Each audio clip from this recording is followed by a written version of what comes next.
Chapter 24. It was now the 8th day since I had had my accident in the desert, and I had listened to the story of the merchant as I was drinking the last drop of my water supply. "Ah," I said to the little prince, "these memories of yours are very charming, but I have not yet succeeded in repairing my plane. I have nothing more to drink, and I, too, should be very happy if I could walk at my leisure toward a spring of fresh water." "My friend the fox," the little prince said to me. "My dear little man, this is no longer a matter that has anything to do with the fox." "Why not?" "Because I am about to die of thirst." He did not follow my reasoning, and he answered me. "It is a good thing to have had a friend, even if one is about to die. I, for instance, am very glad to have had a fox as a friend.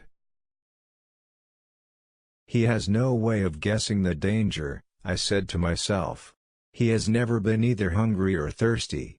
A little sunshine is all he needs." But he looked at me steadily, and replied to my thought, "I am thirsty, too. Let us look for a well." I made a gesture of weariness. It is absurd to look for a well, at random, in the immensity of the desert. But nevertheless we started walking.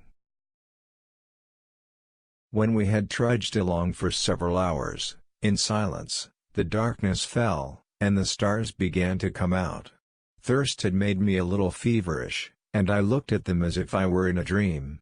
The little prince's last words came reeling back into my memory. "Then you're thirsty, too?" I demanded. But he did not reply to my question. He merely said to me, "Water may also be good for the heart." I did not understand this answer, but I said nothing. I knew very well that it was impossible to cross-examine him. He was tired. He sat down. I sat down beside him. And, after a little silence, he spoke again.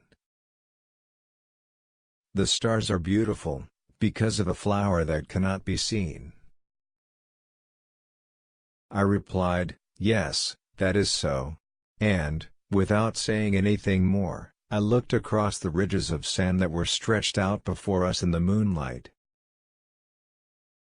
"The desert is beautiful," the little prince added. And that was true. I have always loved the desert. One sits down on a desert sand dune, sees nothing, hears nothing. Yet through the silence something throbs, and gleams. "What makes the desert beautiful," said the little prince, "is that somewhere it hides a well." I was astonished by a sudden understanding of that mysterious radiation of the sands. When I was a little boy I lived in an old house, and legend told us that a treasure was buried there. To be sure, no one had ever known how to find it, perhaps no one had ever even looked for it. But it cast an enchantment over that house. My home was hiding a secret in the depths of its heart.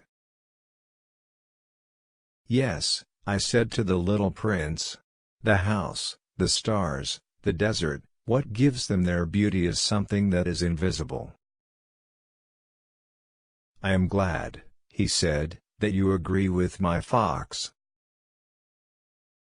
As the little prince dropped off to sleep, I took him in my arms and set out walking once more. I felt deeply moved, and stirred. It seemed to me that I was carrying a very fragile treasure. It seemed to me, even, that there was nothing more fragile on all earth. In the moonlight I looked at his pale forehead, his closed eyes, his locks of hair that trembled in the wind, and I said to myself, "What I see here is nothing but a shell. What is most important is invisible." As his lips opened slightly with the suspicious of a half-smile, I said to myself, again, "What moves me so deeply, About this little prince who is sleeping here, is his loyalty to a flower, the image of a rose that shines through his whole being like the flame of a lamp, even when he is asleep. And I felt him to be more fragile still. I felt the need of protecting him, as if he himself were a flame that might be extinguished by a little puff of wind. And, as I walked on so, I found the well, at daybreak.